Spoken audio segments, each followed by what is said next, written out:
Hi team, Curtis here from Level Up FBA.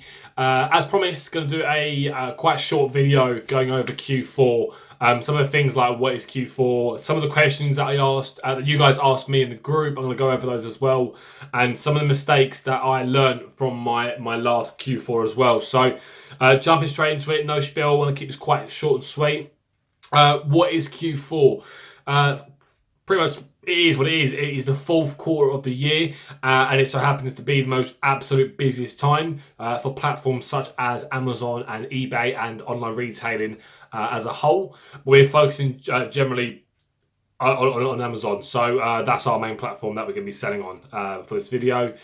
It's as you know, Amazon is the worldwide biggest online retailer, and a lot of people shop primarily on Amazon for the pure reason that it's convenient and it's fingertip click. Like you just click and boom, boom, boom, boom. It's at your house the next day.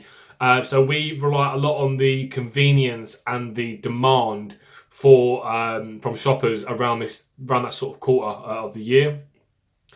It's also a time where sales you can do your like a third, if not more, of your entire year's profits and sales in just those 3 months alone, and especially in the last 2 months of the year, you can absolutely clean up and make such an amazing amount of money.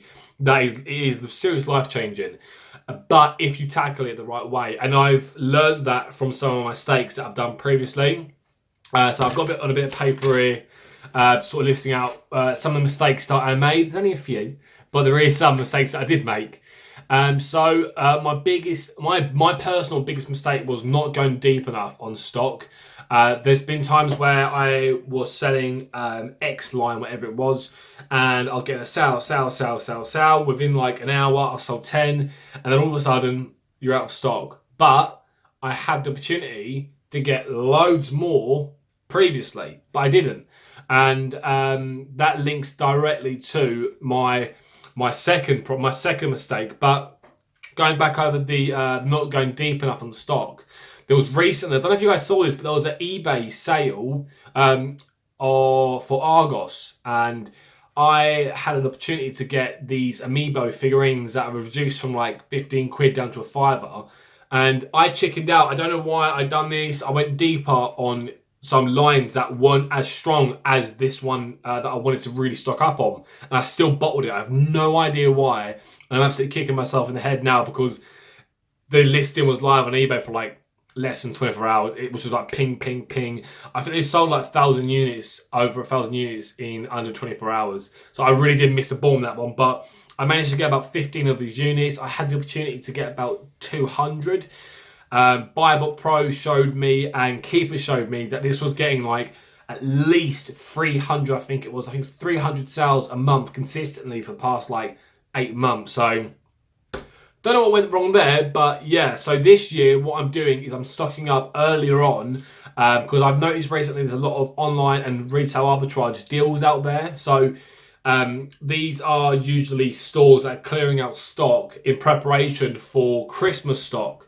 So you'll probably see a lot more clearance sales now online. And this is the time now where I'm really am stocking up. I've put more money to the side now so that when I do find these lines that I want to go deep in, I have X amount to go, right, I'm going to put 1,000 in that one, 1,000 in that one, and 1,000 in that one, and build up like an inventory of like, I stock quite a few products anyway, but at least I'll have like 4 or 5 lines that I'm really confident on and I'm absolutely stocked up with. The second mistake that I made was not pricing high enough for panic buyers. So one thing that happened with demand on Amazon, you can see let's say I always use Lego, but you can see like a Lego toy. Let's say it's selling 20 a month for the past 6 or 7 months, and then all of a sudden Christmas comes in, and that's now going to sort of like 60, 70, 80 a month because of the demand and the season. They're selling out really quickly. And yes, I always do price my stock pretty higher, pretty much quite higher in that sort of seasonal period. But I also made a mistake that I only learned this year, but keeping some stock as reserve. So as soon as I sold a certain amount of stock, I wanted to stop the listing and increase it absolutely by sort of by 30% on my reprice at B equal to make sure that I can capitalize on people that are panic buying, because you might see like Lego selling £10 a day. It's a tenner. Christmas comes and now it's like £25, which happens a lot, by the way. It's selling for £25 a day, and then where there's so much demand for this product, the sellers goes down, so there's less supply for that product. And people are panic buying it now because it's getting even closer to Christmas. And because there's less people selling the product, people that have priced their stock higher will now be able to capitalize on those panic buyers, those last minute, late minute buyers, whatever. So where it's sort of £25 in like peak of the seasonal Q4 period, you could probably even push that to like 30, 35 for an item that you might have paid a few quid for. And it may only last for 2, 3, 4, 5 days, but there'll be a lot of demand there. There won't be a lot of supply, so you can pretty much choose the price you want to sell it out. Usually, what I'm going to do now, because I use Buybot Pro, which if you haven't got, amazing. Like, you need to have it for Q4. You can see like how much stock other sellers have. So if I know that so and so is selling Lego for a tenner, for 20 quid, let's say, and he's got 10 left. The next seller's got 5 left, and he's selling his for 10% more. And then after that, I'm going to be there, and then I'm going to be like, right, okay, well, I'm going to charge mine 30% more, because once those guys are sold out, I'm going to be next in line for the buy box, because there's now limited supply, but still the same amount of demand. Obviously, when you increase your prices quite a lot, the demand for that product does dip a little bit, because people then have to make that decision on, hold on, is it actually worth me buying this product because of the price is so high? So yeah, that's one of the second mistakes I made. Oh wow, 7 minutes already, running out of storage on my phone. Third mistake, and this one really annoyed me actually. Supplies. I ran out of boxes. Absolutely killed me. I had a chance to get a few local boxes, but I didn't have enough boxes to send in stock. So I ran out of boxes and printer ink. When you are preparing for this fourth quarter, make sure you are stocked up on multiple sizes of boxes, or a one size fits all box, which you can like cut down or bend over, whatever. Labels, tape, box filler, and ink. Box filler is really important. I buy like a thick roll like this, it's like ginormous, of brown roll from eBay. I think I pay like £8 for it, and that lasts me, one roll probably lasts me like a good couple of weeks. And all you do is roll it off, tear it off, whack it in there. It just stops anything from rattling around and getting damaged. Going straight into the questions from the group. If you haven't joined the group already, by the way, it's Level Up FBA. The link is in the description below. If you have any questions for your first Q4 or just general Amazon talk, let me know, join the group, ask me questions, and I'll always be there to sort of respond to them. I'm always by my phone. But yeah, so Seb and Nathaniel asked very similar questions, and it was, what are the best categories for Q4? And my answer stands from my last Q4 video that I'd done for 2018. Yeah, 2018. We're in 2019. It's 2018, yeah. Best categories always has been, for me anyway, groceries and toys. Toys are, I mean, toys are going to be absolutely crazy on Q4, but things that are like seasonal products, so things as well as outdoor toys. So, sorry, I had to like cut the video there. Dogs start going crazy. But yeah, so seasonal products like ski balls, like the snowballs where kids sit on them. It's got like a little bit of rope on it. It's a bit of plastic, and they sit on them and they go down the snow. They are crazy sellers in Q4. I'd say lights, but it's electrical product. You might have a bit of trouble with the sort of like, from Amazon side, they might require some documentations and that sort of thing.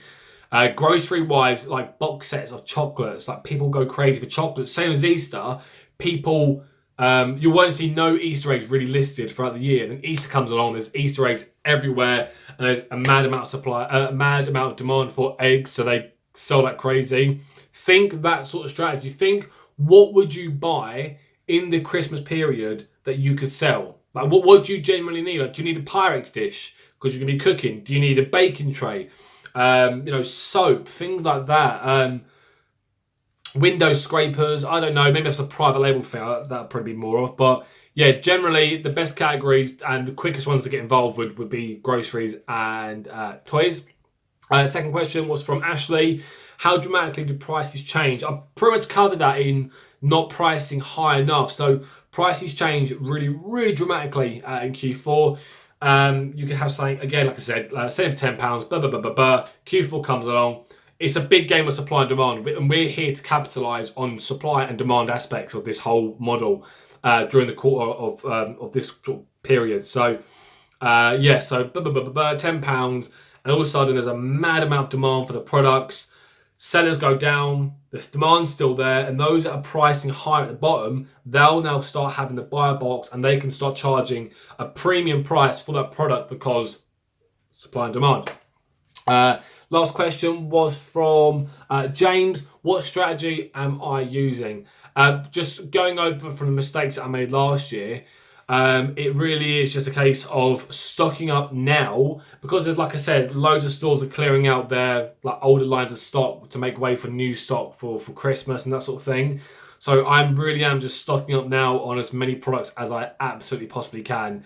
Going deep on a lot of lines, wide and thin on some of them, but deep as well. Making sure I've got a lot of supplies, and that's it really. Yeah, there's not like a huge game plan that I have. My game plan literally is to stock up on as much as I can, price it higher, like mid-tier, and then higher, and then leave it, and then just crack on and just keep sending in as many numbers as I absolutely can. Another thing I wanted to add before the video ends, because I haven't actually got a lot of battery time, and I did want to keep this very, very short and sweet. Some of the recommended pieces of software, I am an affiliate for all three of these, but I wouldn't recommend them to you guys unless I genuinely thought they'd have an impact on your business. So the first one is BeQual. I think there may be some others out there that are better. I hear there are. But those that have used BeQual before, and I've used BeQual for years now, I've never had an issue with it. I love it. It does the job. It does what I need. I've got it on a tab. I click open, enter the ASIN that I want to set the prices to, set my ruling in, save it, done. It's very simple, very quick to use. Seller board. If you haven't got seller board, I spoke about this in a previous video. Get seller board, and there's an affiliate link in the description below. And essentially you get 2 months 100% free to play around with their software and use it, and it links directly to your Amazon account. So when you are making sales, and you get like variable fees such as shipping or customer returns, subscription fees and that sort of thing, and prep fees, it accounts for bloody everything. Like all the fees you can imagine, it accounts for that. So that's what you need to, I personally would say is a must-have.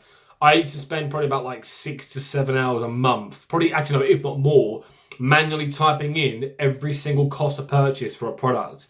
Now with Sellerboard, all I do is I input the cost of purchase for the product I'm buying. That's it, done. And it tells me at the end of the month, all I have to do is go on my account, and I can see like a daily, yesterday, weekly, monthly, and a monthly forecast, and a month previous of all my sales statistics. So it can say, today you've done £400 in sales, you've sold 85 units, and 2 of them got returned. 2 items have been returned. And that's it. And it goes, right, this is your profit margin. This is your profit after you've taken out all your expenses for the month. And it gives you like a gross and net sort of thing. Really, really interesting bit of software. If you don't want to sign up for it, that's fine. But make sure you do check it out regardless. But if you go into the link in the description below, like I said, and there's a little bit on the like, top right hand corner, it says like a demo account. You can go in and like literally play with a demo account. It's in dollars, but you'll get a rough understanding of how the software works and how it calculates and shows you the data that you want to see. And the last one is BuyBot Pro. I mean, it speaks for itself. It's got over 2,200 users now, and it's probably one of the market leading pieces of software for what it does. And it's an Amazon all-in-one calculator. I mainly use it for obviously just seeing the fees, but I also see if it's restricted and can it ungate me for free, which in some categories it can, some categories it can't. My profit, my break-even price, all my fee breakdown, and it includes things like that. And it also shows me the statistics and details of other sellers. So it shows me like a seller and how much they've got of that unit and what they're currently pricing it at. And that way, that's really well, because is really good as well, because you can then determine your pricing based on a seller's price. So if someone's selling it for 10, next person's selling it for 11, next person's selling it for 12, they've all got 5 units each, but it sells 50 units a month. Well, I'm going to price mine at the higher end, knowing that once they've sold out, I'm going to be there to sort of make the most of those sales and that demand. But yeah, that's pretty much it, guys. I mean, this video is like coming up to 20 minutes long now, I think it is, but I wanted to keep it short and sweet. I'm not going to go overly editing it and all that jazz. But oh, another thing to celebrate: 400 subscribers, or 400 subscribers on my YouTube channel today, which is buzzing. I think I've got like 120 new subscribers in the last month. Don't know where that come from, but keep it coming. Loving it. But yeah, that's it from me. If you're not a member of the Level Up FBA group already, again, all the links are in the description. Do join it. If you have any questions, ask them in the group or personally message me. I have people messaging me like sort of 4 or 5 times a day asking questions, and I always get back to you. And if I don't know the answer, I'll tell you, and then just post it in the group, and someone generally does have the answer. So yeah, that's it from me, guys. Hope you've enjoyed the video. If you have, I'd really do appreciate it if you did click subscribe and left a comment below. Let me know if this is your first Q4, or if you've done Q4 previously, and what was your experience. Cool. Thanks for watching, guys. Appreciate it. Take care. Bye.